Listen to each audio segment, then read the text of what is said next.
je vais quand même remercier effectivement la Fédération de parents d'élèves PEP qui a organisé cette conférence sur les signes de l'autisme et la municipalité de Boulogne qui, d'année en année, prouve leur grande motivation pour nous aider effectivement à inclure les enfants.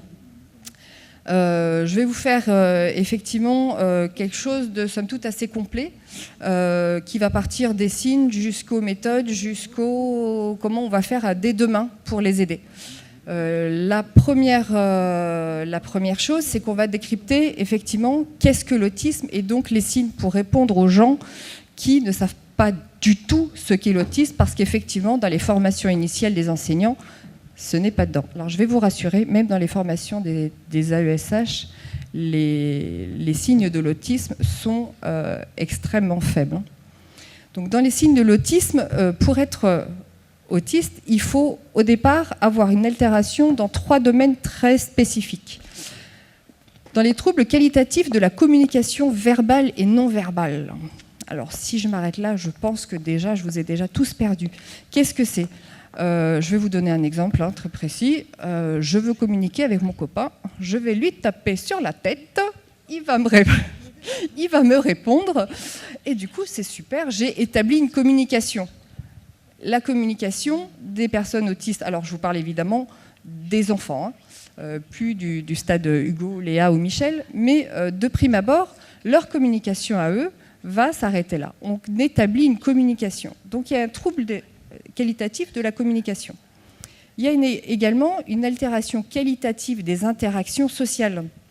Alors, Joseph Chovanec, effectivement, vous pourrez le voir sur YouTube, si par hasard la grève devait perdurer, mais il l'explique très très bien. Qui a appris aux enfants neurotypiques qu'il faut regarder les gens quand on leur parle? Nous, personnes neurotypiques, c'est presque dans nos gènes. On voit papa et maman qui le font. Une fois, 2 fois, ils nous disent « tu me regardes quand tu me parles » et après, c'est parti. Pour une personne avec autisme, il faut lui apprendre à regarder. Il faut apprendre que la personne qui est en face de lui, si elle tourne le dos, c'est pas la peine de lui parler, il va falloir être en face. Tous ces codes sociaux vont devoir être expliqués aux enfants avec autisme parce que, de manière innée, ils ne l'ont pas. Ensuite, ils ont des comportements qui présentent des activités restreintes, stéréotypés et répétitifs. Alors, si effectivement vous avez des enfants déjà à l'école, vous voyez qu'en l'occurrence, ils aiment bien faire tourner des roues, faire un peu tout le temps les mêmes choses.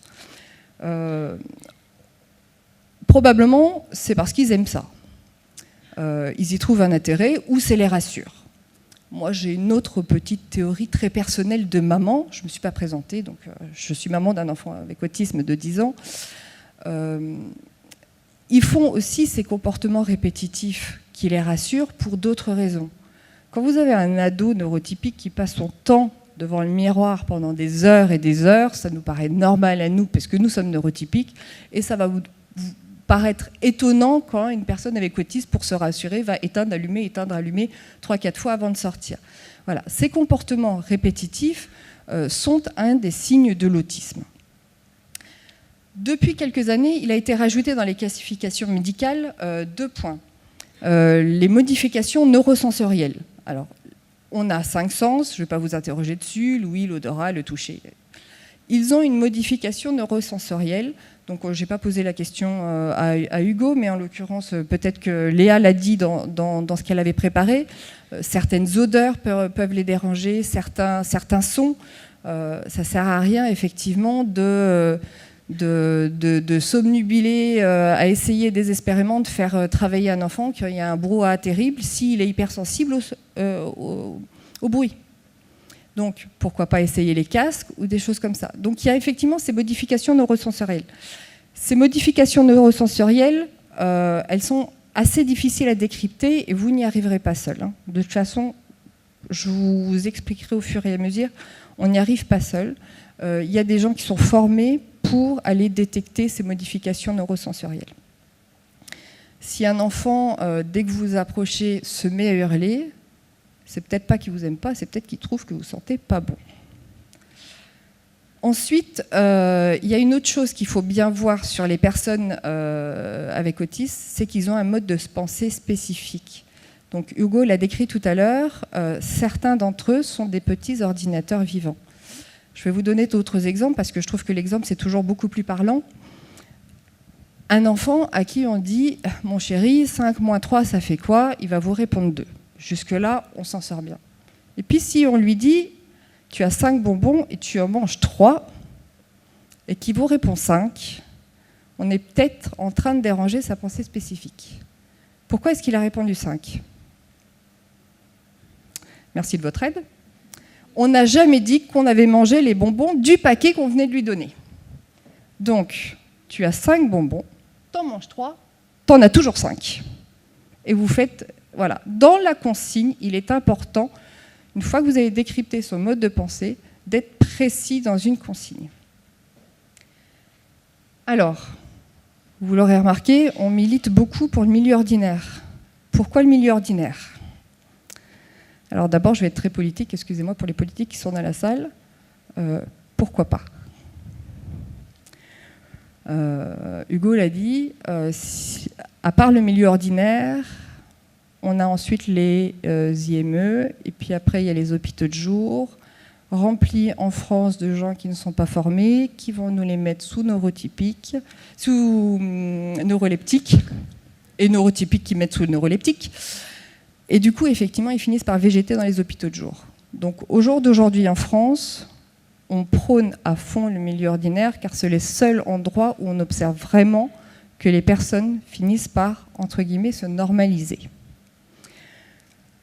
Deuxièmement, le milieu ordinaire, c'est quand même le meilleur environnement pour stimuler et faire progresser une personne autiste. On l'a dit, ils ont des modifications de leurs codes sociaux.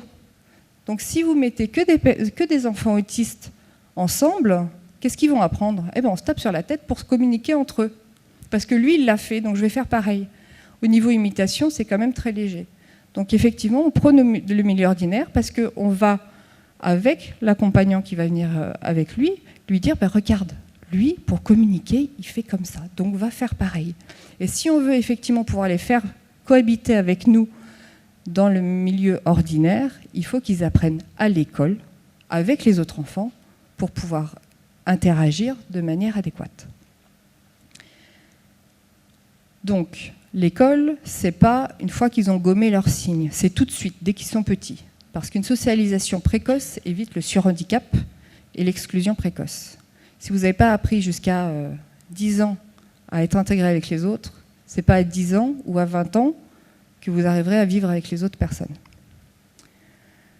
Et puis ensuite, dans la salle, en l'occurrence, beaucoup d'entre vous ont des enfants neurotypiques. Est-ce que vous vous êtes posé la question de savoir pourquoi il irait à l'école ? Non, il a été à l'école parce qu'il fallait qu'il apprenne des choses.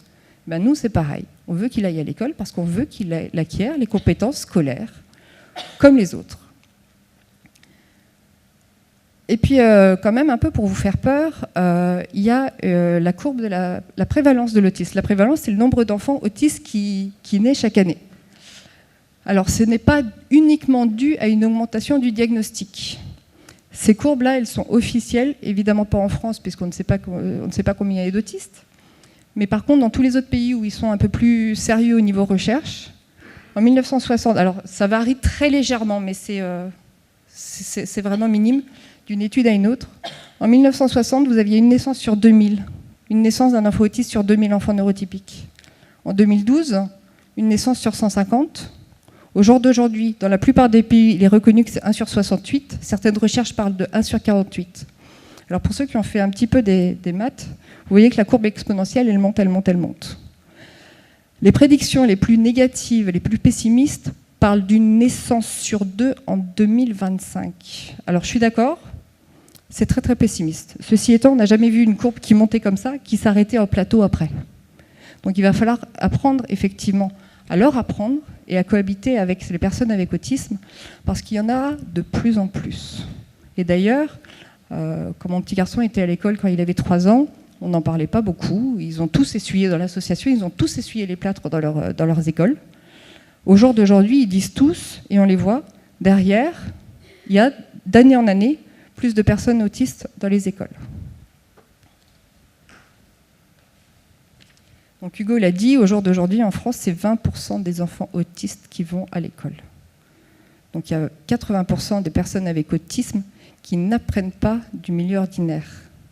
Et s'ils n'apprennent pas du milieu ordinaire, ça veut dire que potentiellement elles seront dépendantes toute leur vie du système français, de vos impôts, et puis je vous laisse passer le fait que leur vie à eux n'est pas digne.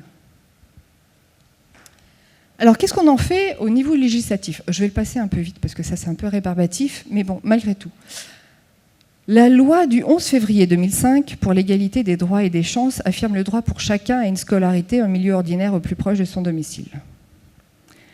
Sauf que derrière, on nous répond que malgré tout, il n'y a pas les budgets pour avoir des personnes formées. Et donc, une fois que ça ne marche plus à l'école et qu'on ne s'en sort pas parce qu'on n'est pas formé, eh ben, on passe aux voisins. Et en l'occurrence, cette loi, au jour d'aujourd'hui, n'est pas appliquée.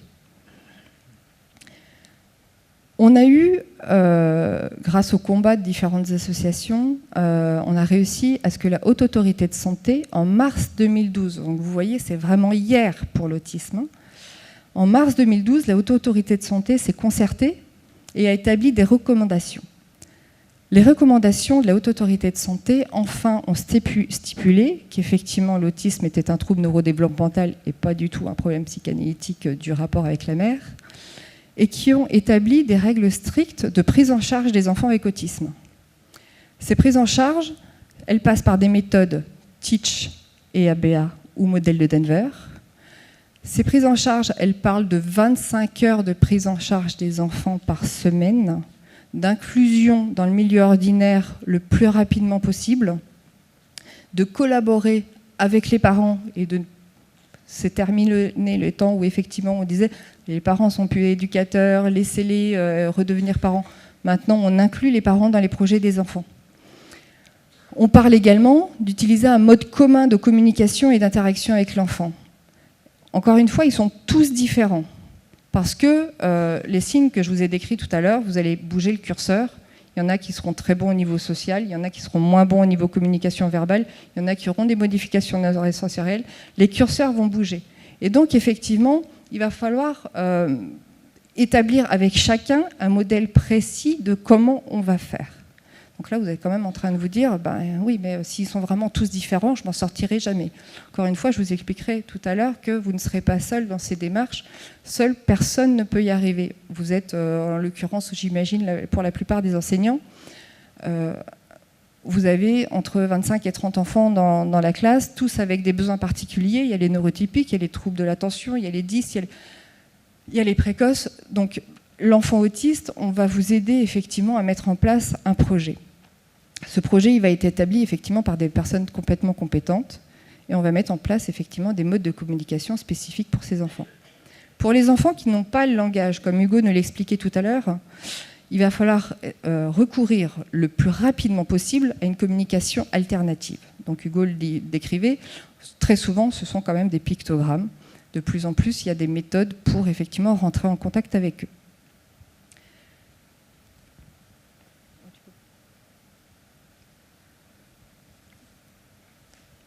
Alors, on dit aussi, effectivement, la HAS le spécifie bien, Hugo l'a dit tout à l'heure avec ses mots, les enfants avec autisme évoluent, les méthodes ne les guérissent pas, on ne guérit pas de l'autisme, on est autiste. On apprend à vivre avec les autres, on se normalise, mais on n'en guérit pas. Les textes, les recommandations de la HAS parlent également des neuroleptiques, en disant qu'il est très important que ça soit de manière temporaire et vraiment occasionnelle qu'on y a recours. C'est-à-dire qu'un neuroleptique ne va jamais faire apprendre quelque chose à quelqu'un. Endormir l'enfant, autant vous dire que ce n'est pas comme ça qu'il va apprendre ni à communiquer ni à parler. Si effectivement il a des difficultés à un moment lambda, on y aura recours, mais en général, ce n'est pas du tout la première réponse qu'il faut donner. Et malheureusement, ça l'est encore au jour d'aujourd'hui en France.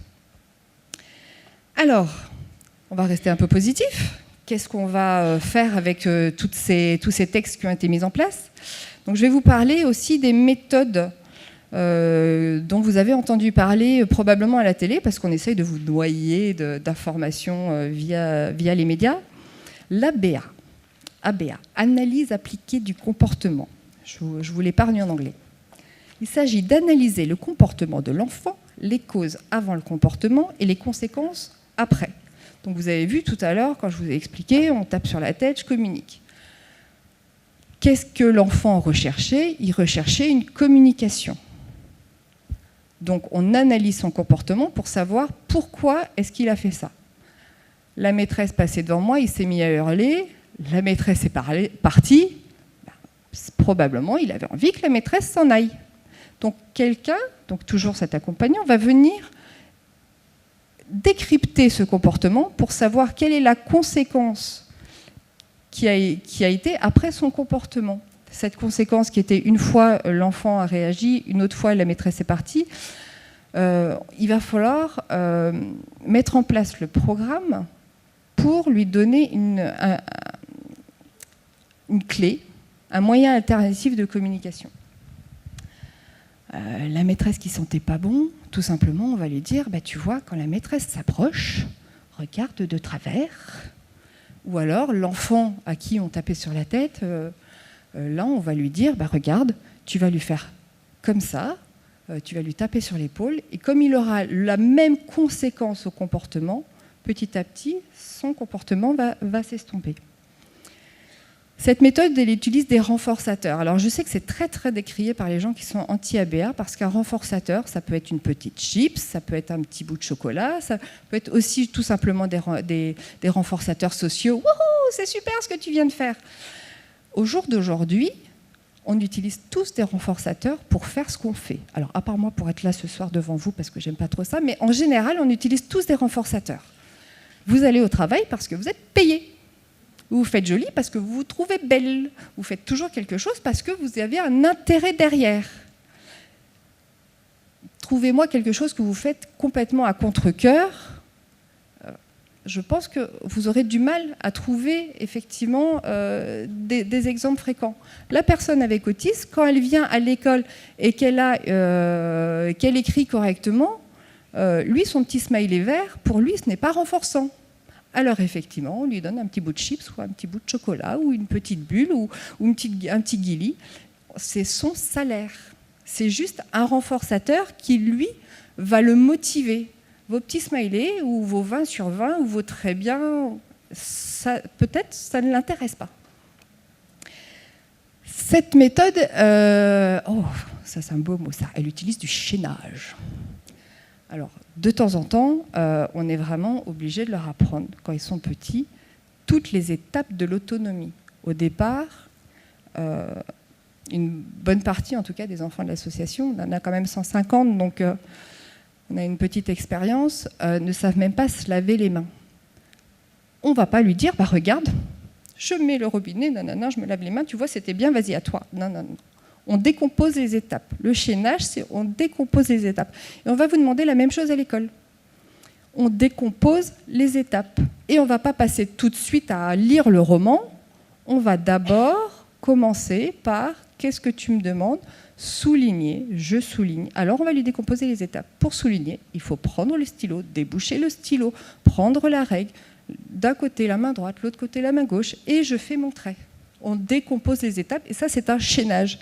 Et à chaque étape, effectivement, parfois, il faut savoir valoriser.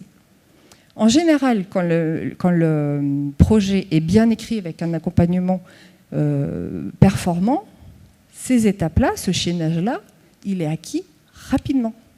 Donc vous ne dites pas, bah oui, mais s'il va falloir maintenant lui apprendre à déboucher son stylo, on en a jusqu'à la fin de l'année en juin. Non, c'est acquis rapidement. On lui aura donné immédiatement la bonne règle, le bon chaînage pour aller jusqu'au bout de la tâche. L'extinction. L'extinction, bah, typiquement, c'est le petit enfant à qui on tape sur la tête. Si on arrive à lui dire « ne réponds pas », on éteint le comportement de l'enfant. Ce qui ne veut pas dire d'ignorer les enfants. Quand on fait de l'extinction, c'est-à-dire l'enfant qui va venir à côté de vous et qui va faire « maman, maman, maman, maman, maman, maman, maman », eh ben, vous ne le regardez pas, vous attendez, et puis quand il est calme, seulement à ce moment-là, vous allez interagir avec lui.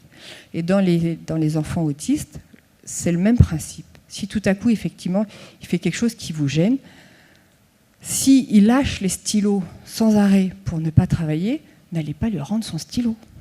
Parce que derrière, il va vous relâcher le stylo. Vous ne le voyez pas, on lui refile un petit stylo par derrière, discretos, il peut continuer à aller. Puis à un moment, il en aura marre de lâcher son stylo. Vous allez le rediriger correctement en le valorisant.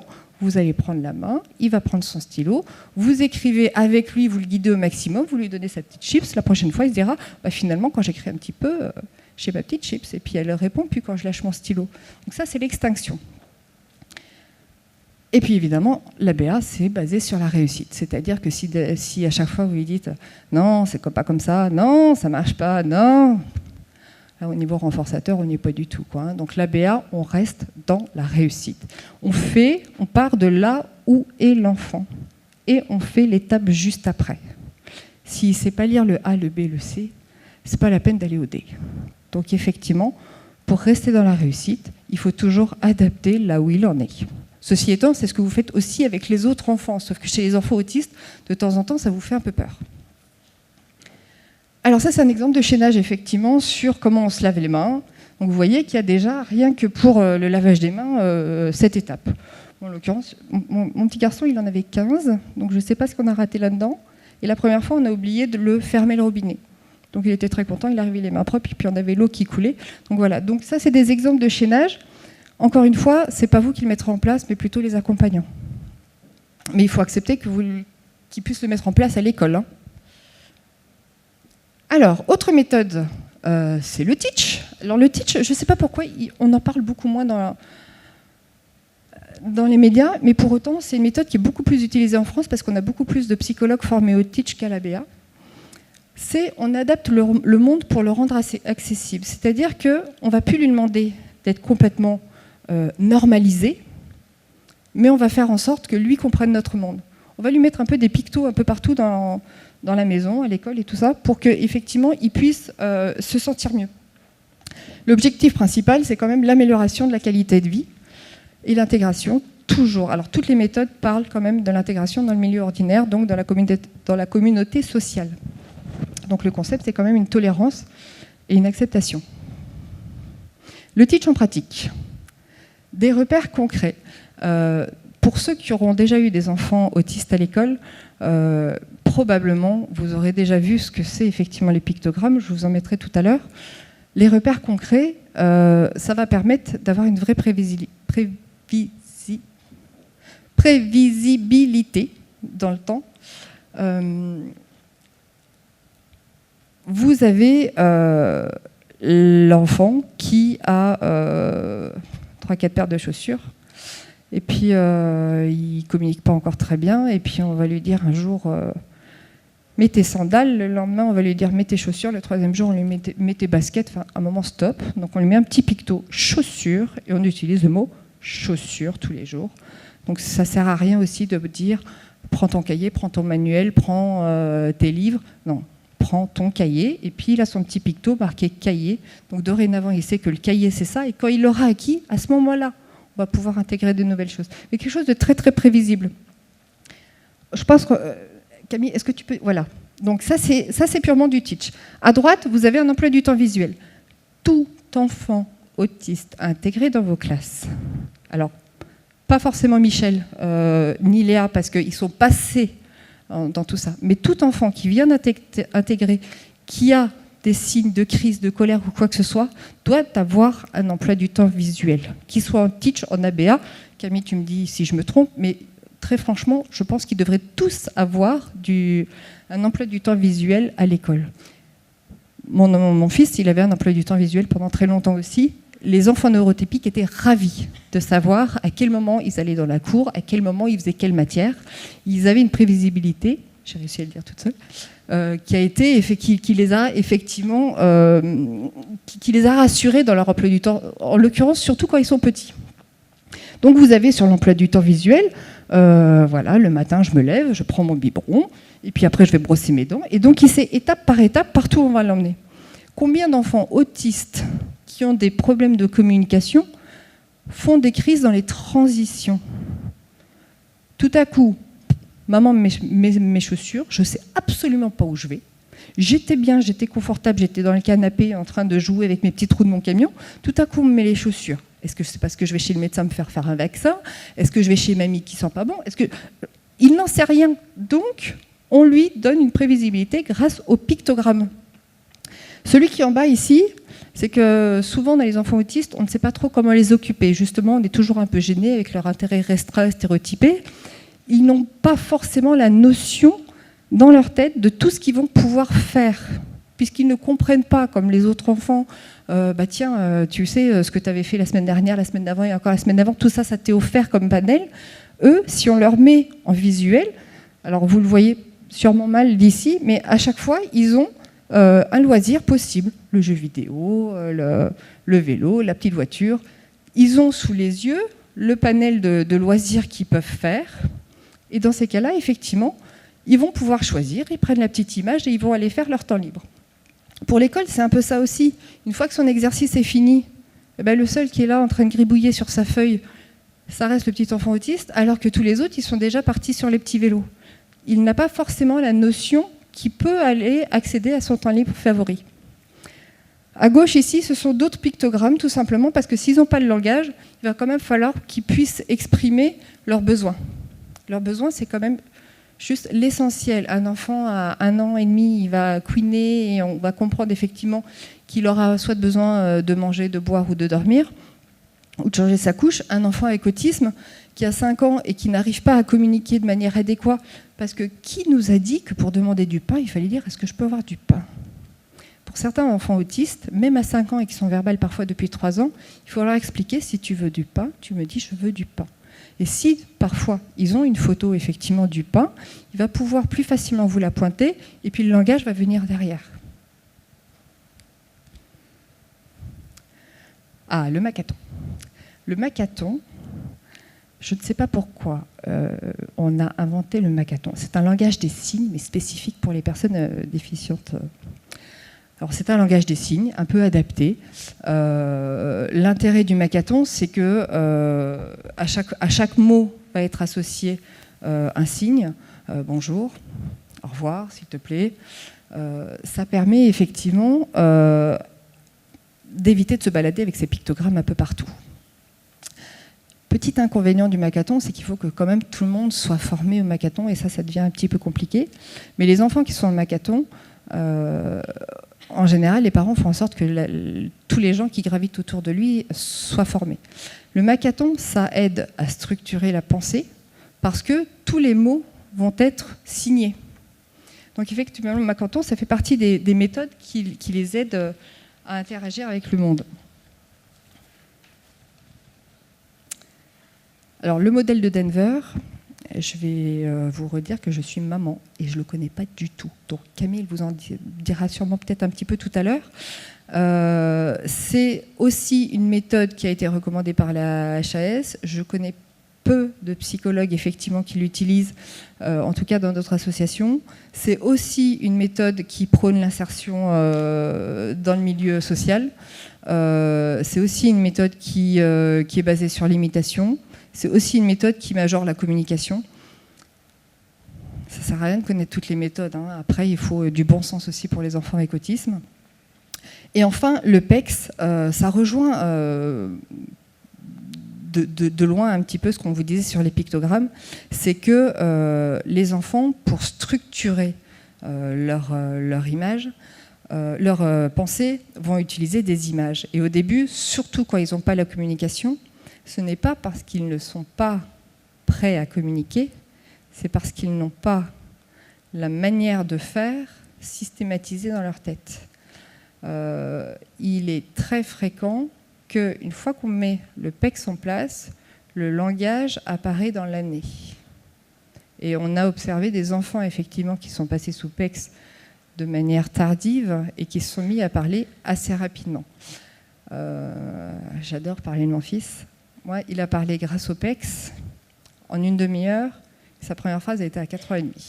Et la première phrase, elle est apparue parce qu'on lui a mis des images. Il n'avait pas structuré sa pensée. À partir du moment où il a vu qu'au final, chaque mot était associé à une image, il a réussi effectivement à comprendre qu'en fait, c'était toujours la même chose. Donc c'est effectivement un système d'échange d'images. Donc au départ, on lui apprend non verbal. on lui met cerise, on est en 1 pour 1 avec l'accompagnant qui est en face de lui. Il y a l'image de la cerise, on lui dit cerise, montre cerise, et puis après on va lui dire donne cerise. Et donc, petit à petit, on va lui dire, regarde, là il y a la photo de cerise. Donc cerise, il va bien comprendre qu'à chaque fois qu'il y a l'image de cerise, il y a toujours cerise.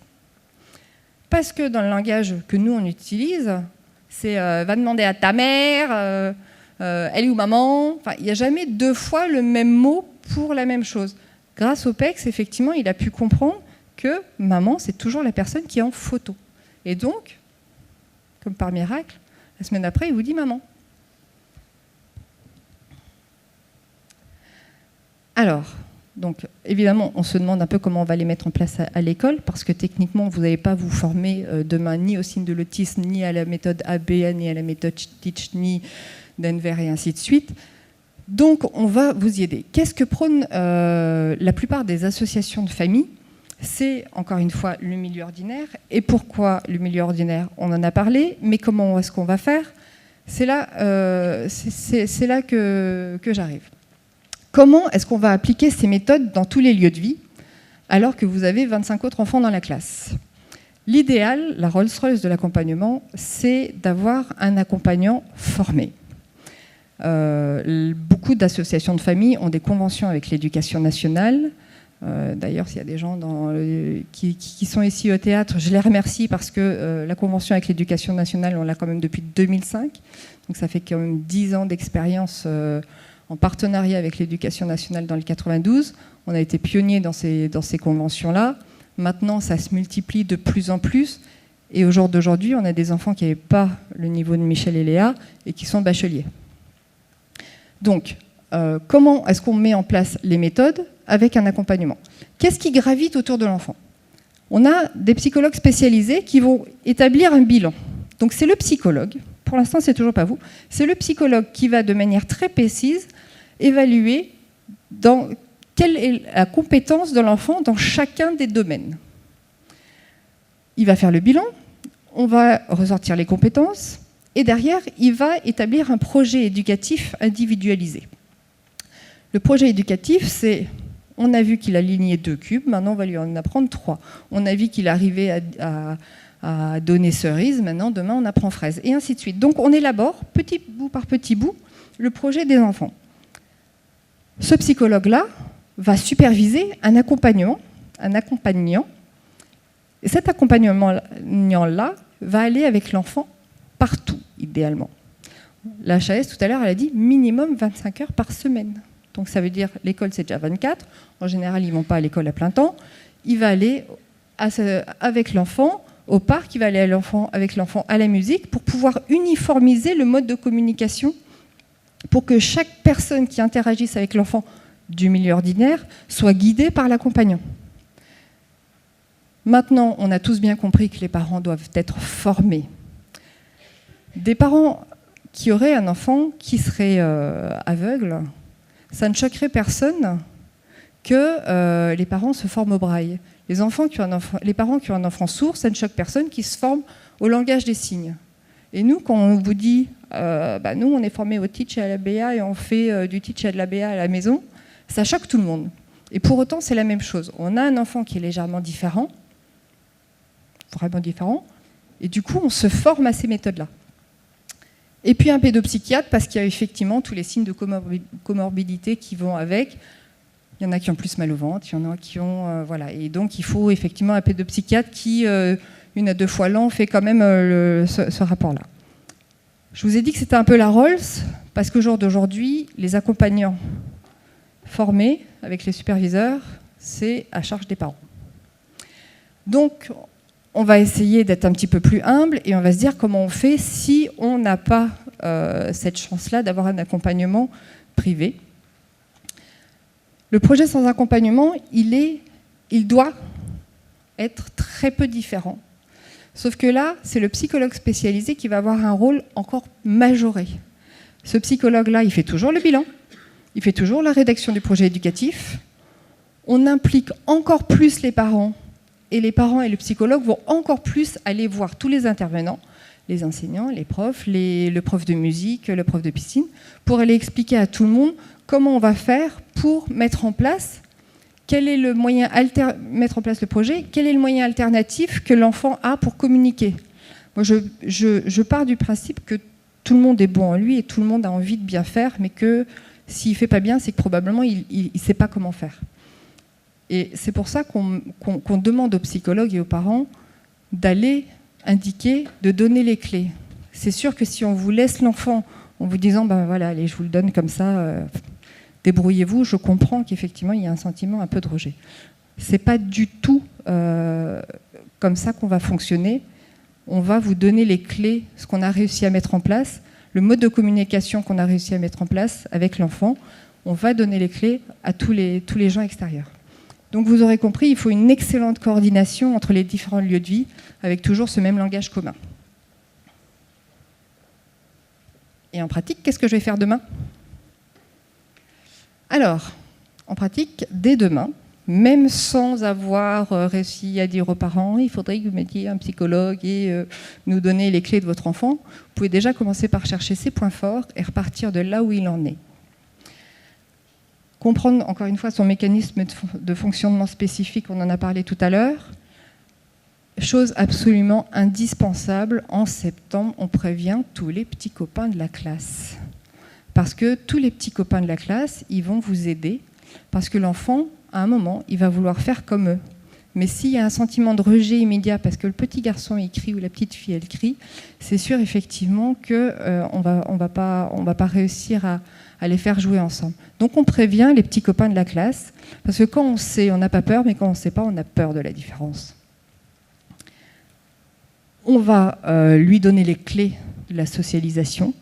Tu ne tapes pas sur le copain pour qu'il t'écoute, mais tu vas aller lui parler, tu attends qu'il te regarde, tu peux jouer avec ça, ça, ça, ça. Le petit copain, il va t'expliquer. Il y a des choses, effectivement, où d'emblée, un enfant de 5 ans, vous pouvez oublier, le faire jouer à chat. Faire jouer à chat, c'est quand même formidable, parce qu'une fois, il faut que je cours derrière tout le monde, et puis que je les touche. Puis tout à coup, il y a quelqu'un d'autre qui me touche, et puis finalement, c'est moi qui ne dois plus bouger. Enfin, j'ai juste pas compris ce qui se passait. Donc voilà, il y a des choses où entre le fait de prévenir les petits copains et lui donner les règles précises, on va pouvoir le faire interagir. Mais il y a quand même des choses où, pour le coup, jouer à chat, il va falloir attendre encore un petit peu. Commencez déjà aussi par donner une information à la fois, parce que... Bon, alors, t'as pas compris ? Mais pourtant, c'est pas difficile. Alors, je t'ai dit de prendre ton stylo, maintenant tu prends ta règle, et puis surligne. Pourquoi t'as pas surligné ? Bah alors, bah dépêche-toi. Ah bah pourtant, je t'avais expliqué déjà. Une information à la fois. On se pose, on ne répète pas plus vite, on attend de voir pourquoi effectivement ça n'a pas fonctionné. Et puis c'est ce que je vous disais, dès demain on met des photos partout. Alors les photos c'est facile, je prends mon appareil photo, je prends les cahiers, les trucs, les jeux, et puis je colle des photos partout, et puis on va commencer à mettre des pictos dès demain. Alors les pictos les plus essentiels, c'est quand même juste déjà aller aux toilettes. Parce que si ne sait pas vous demander comment aller aux toilettes, jusqu'à midi, il n'est quand même pas très à l'aise. Autre picto essentiel, donne-moi de l'aide, je m'en sors pas. Et puis j'ai besoin de faire une pause là. Ce qui est indispensable aussi, c'est de leur apprendre à décoder leur bien-être et leur mal-être, et puis les émotions des autres. Leur bien-être, enfin en l'occurrence le mal-être, parce qu'on ne leur demande jamais s'ils vont bien, on leur demande toujours pourquoi ça ne va pas. Si l'enfant il a 39, s'il ne sait pas vous le dire, vous pourrez toujours vous évertuer à essayer de simplifier, ça ne marchera pas.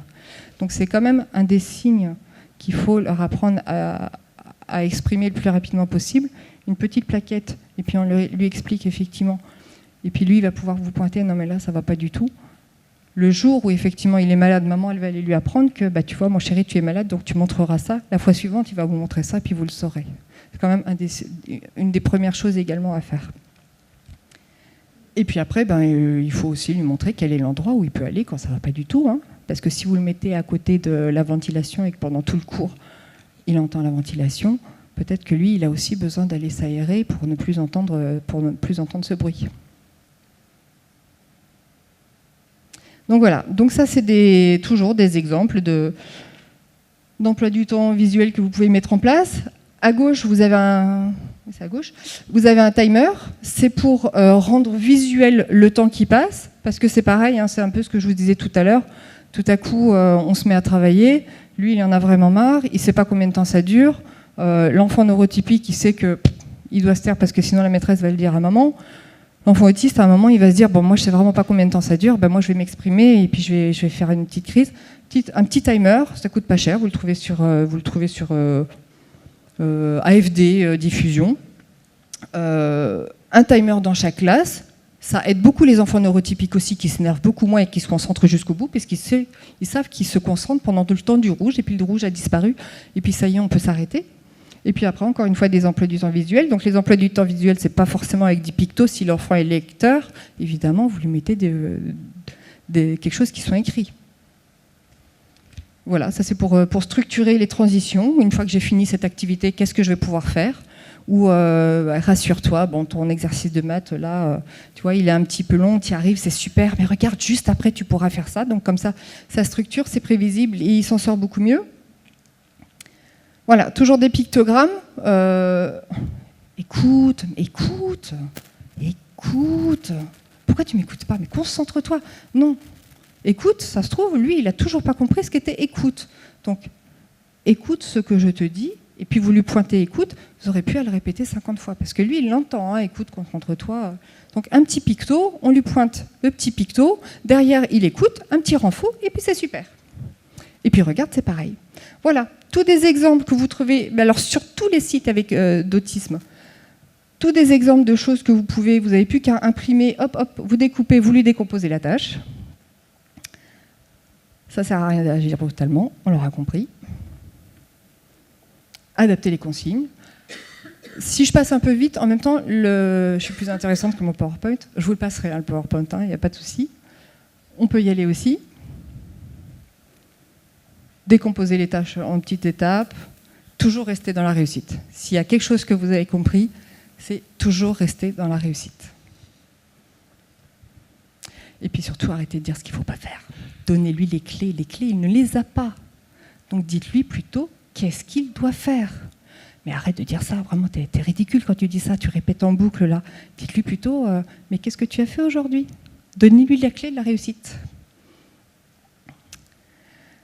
Alors, dans le titre, la PEP avait mis « Il serait bien mis en institution spécialisée ». Donc là, maintenant, je vais vous laisser répondre. Est-ce qu'il serait bien mis en institution spécialisée ? Pas entendu ? Voilà, comme ça vous avez répondu vous-même.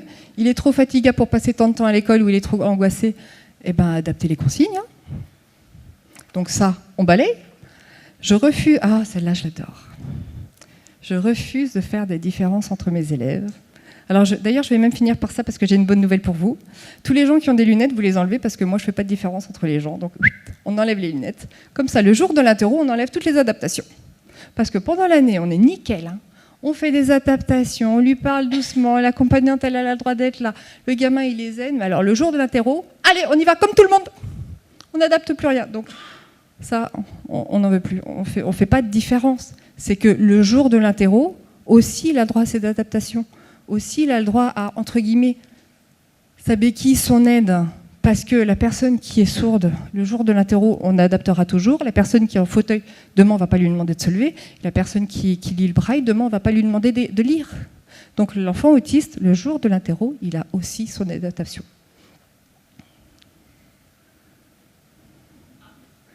Bon, ça, je vous la passe. Donc, ne restez pas seul face à ces démarches. Il y a des psychologues qui sont formés. Ils ne sont pas dans les pages jaunes marquées « formés à l'autisme ». Vous passez un petit coup de fil à l'association, on vous donne les bons, parce qu'il y en a encore tout plein qui font n'importe quoi. Prenez conseil auprès de personnes expertes. Je vous donne la bibliographie. Alors, évidemment, je vous ai mis pas mal de Joseph en bas. Les sites, je vous ferai passer les PowerPoint si vous les voulez.